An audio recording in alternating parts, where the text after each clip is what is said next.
So hey guys, welcome back to my channel.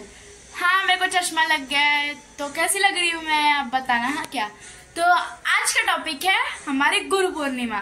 तो 21 तारीख को गुरु पूर्णिमा है ना, तो हम लोग कितना शनिवार को सेलिब्रेट करने वाले हैं, मतलब 20 तारीख को सेलिब्रेट करने वाले हैं, क्योंकि 21 तारीख को संडे आ रहा है, इसीलिए हम शनिवार सेलिब्रेट करने वाले हैं। तो अभी हम लोग जा रहे हैं, मैं और मेरे पापा जा रहे हैं केक लेने के लिए। तो चलिए मेरे साथ। और हम लोगों को ना मतलब स्पर्धा विर्धा भी है, मतलब क्या वक्तृत्व स्पर्धा, मतलब भाषण बोलने का, कोई स्टोरीज बोलने का गुरु शिष्य के बारे में, ऐसे स्टफ ये है। तो मैं आपको मेरा स्कूल भी दिखाती हूँ फिर से एक बार। लास्ट टाइम देखा ना गरबा टाइम में, तो फिर से चलेंगे। तो अब कल मिलते हैं, तो अभी के लिए बाय और गुड नाइट। गाइस, अभी हम लोग आ गए हैं केक लेने के लिए, यूट्यूब केक। तो इससे पहले ना मैंने गणपति लिया था, उसका वीडियो बनाना मैं भूल गई, तो मैं आपको कल दिखाऊंगी। हाँ क्या, चलिए मेरे साथ। So hey guys, good morning. तो अभी मैंने ले लिए हैं 2 केक, जो कि चॉकलेट और कैरेमल है। तो अभी हम लोग ये स्कूल में कट करेंगे, और अभी बजे सुबह के 7। तो हमारा स्कूल अभी सुबह हो गया है। तो अभी मैंने ले लिए गिफ्ट इसमें रखा है मैंने। तो चलिए मेरे साथ। और देखिए निकलने पे टाइम की इतनी बारिश हो रही है, तो देखते हैं। मैं एक फ्रेंड को कॉल करूंगी, देखते हैं वो लेने के लिए आती कि नहीं। मैंने कॉल किया था, उसने उठाया नहीं, तो मेरे को अकेले ही जाना पड़ेगा। तो चलिए मेरे साथ। देखो गाइस, कितनी बारिश हो रही है, निकलने के टाइम पे ये बारिश आ गई है। कल भी ऐसा ही हुआ, मैं घर से बाहर निकली नहीं कि बारिश चालू। कितना घुमासाम बारिश हो रही है।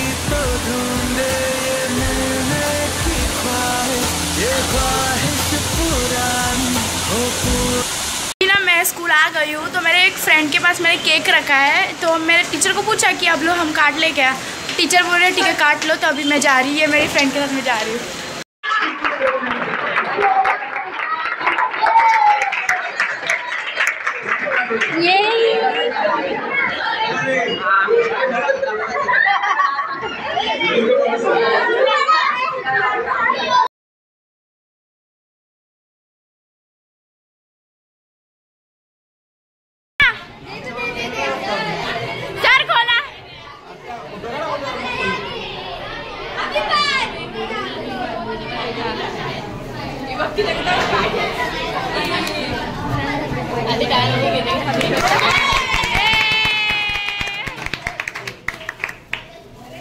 सर दहावी ब काढून या. आता 10वी एकत्रच आहेत पण सगळ्यांकडे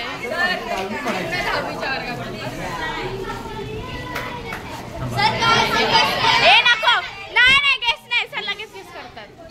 गेस नाही आमचा आम्हाला वाह चावी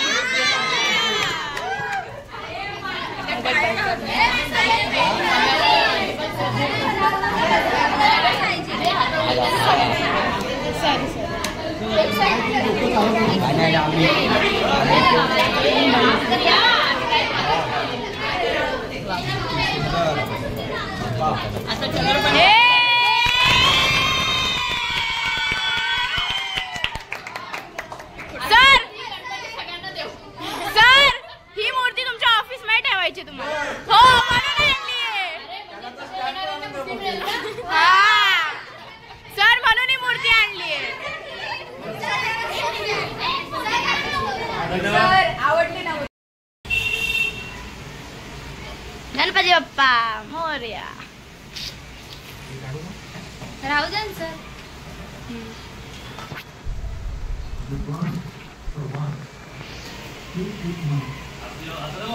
हमारा केक कट कर हो चुका है, तो आप लोग देख ही लेंगे। तो अभी ना सबको केक दे दिया, जिन लोगों ने पैसा निकाला था ना, हम लोगों ने सब लोग ने 30-30 रुपये निकाले थे ना, तो हम सब ने बांट कर केक 2 केक लिए। यूट्यूब केक है ना, तो उसका 2 का 1 मतलब एक है ना, उसका 2 मिलता है, मतलब बाय 1 गेट 1 फ्री। तो उस केक का हमने सब पूरे हमारे क्लास को दे दिया है। तो चलिए मेरे साथ, इतना ही केक ख़त्म हो गया है अभी सब। टीवी है ना, वक्तृत्व स्पर्धा शुरू होने वाली है। वक्तृत्व स्पर्धा भाषण देने का गुरु शिष्य के बारे में, कि गोष्ट स्टोरीज गोष्ट कुछ भी बोलने का। तो मैं आपको दिखाती हूँ। अभी आधे ही जन आए हैं, बाकी के स्टूडेंट्स आ रहे हैं।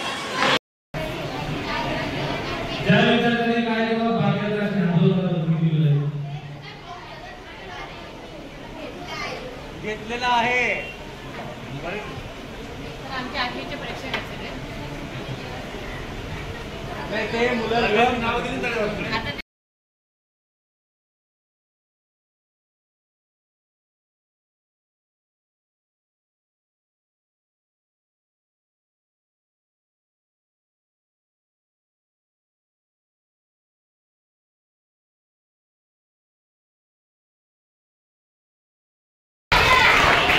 सो हमारे प्रिंसिपल अभी आ गए हैं। तो ये देखिए हमारे प्रिंसिपल।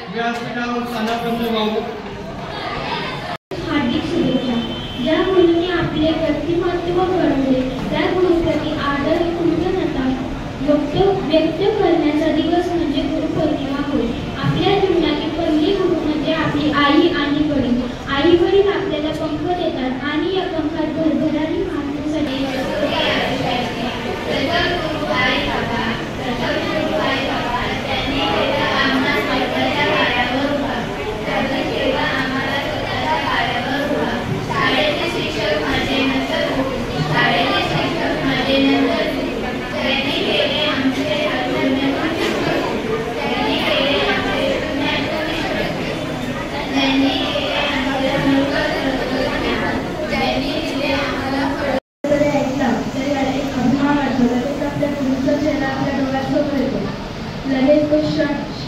प्रसंग आठवतो। त्यावेळेस गुरुंनी माझ्या पाठीवर मारलेली अभिमानाची हाक। काही चांगलं काम करताना लगेच तो प्रसंग माझ्या डोळ्यासमोर येतो। गुरुपौर्णिमा आपण याला व्यास पौर्णिमा असे म्हणतो, कारण आधी गुरु व्यासांचा जन्म याच दिवशी झालेला होता। जरी आई वडील आपले पहिले गुरु म्हटले तरी विद्यार्थ्यांच्या सर्वांगीण विकासासाठी हा गुरुच कारणीभूत ठरतो। शेवटी मी एवढेच सांगू इच्छितो की गुरुच्या ऋणाशी कृतज्ञ राहावे, मोल आयुष्याचे जाणून घ्यावे, गुरुच्या चरणी स्वर्ग पाहावे, चरणी त्यांच्या नतमस्तक व्हावे। एवढे गोळीगुरी माझे भाषण इथे थांबवते। धन्यवाद। या मुलीसाठी जोरदार गुरुपौर्णिमेनिमित्त श्रीकृष्ण आणि कार्तिकेय ऋषीची गोष्ट सांगणार आहे। झाला मग वसुदेवाने मोठ्या थाटात त्याची मुंज केली। पूर्वीच्या काळी मुंज झाली की विद्याभ्यास सुरू होत असे आणि विद्येसाठी गुरूंच्या आश्रमात जावे लागत असे। वसुदेवानेही श्रीकृष्णाला गुरुकुळी पाठवण्याचे ठरवले। त्यावेळी अवर्तिका नवनीत नावाचे ऋषी राहत होते। संदीपनी अत्यंत विद्वान होते। त्यांच्या आश्रमात अनेक आषाढ पौर्णिमेचे व्यास पौर्णिमा किंवा गुरु पौर्णिमा असे म्हटले जाते। गुरु या शब्दामध्ये सगळे सामावलेले आहे। गुरुंना नेहमी देवतुल्य मानले गेले आहे। ज्या शिष्याने गुरुला देवतुल्य मानले त्याने योग्य गुरु भेटल्याशिवाय माणूस आयुष्यात काही 10वी ब मध्ये शिकत आहे। मी तुम्हाला आज दोन गोष्ट सांगणार आहे गुरु शिष्यांची। पहिली गोष्ट आहे, एक गुरु असतो आणि गुरु असतो आणि शिष्य आहे ना गुरुंना विचारतो देव कुठे आहे। मग गुरु म्हणतात की देव सगळीकडे आहे, देव सगळीकडे आहे। नंतर गुरु म्हणतात देव सगळीकडे आहे। मग शिष्य ते मानून एका रस्त्यावरून जात असतो। त्या रस्त्यावरून जाताना एक बैल त्याच्याकडे धावत येत असतो आणि आजूबाजूला माणसं उभी असतात। त्याला ते बोलत असतात की बाजूला हो, तिथून समोर बैल येत आहे। मग ते बैल त्याला ठोकतं आणि तो जखमी होतो। मग नंतर तो गुरुंकडे जातो आणि त्यांना म्हणतो तुम्ही तर बोललेले की सगळ्यांमध्ये देव आहे, मग ह्याने मला का ठोकलं? देव आहे ना, तू थांबायला पाहिजे होता। मग नंतर गुरु म्हणतात मग तू ऐकलं नाही, पण ते पण तर देव होते ना, तू त्यांचं ऐकलं असतं तर तू वाचला असतास। थँक्यू।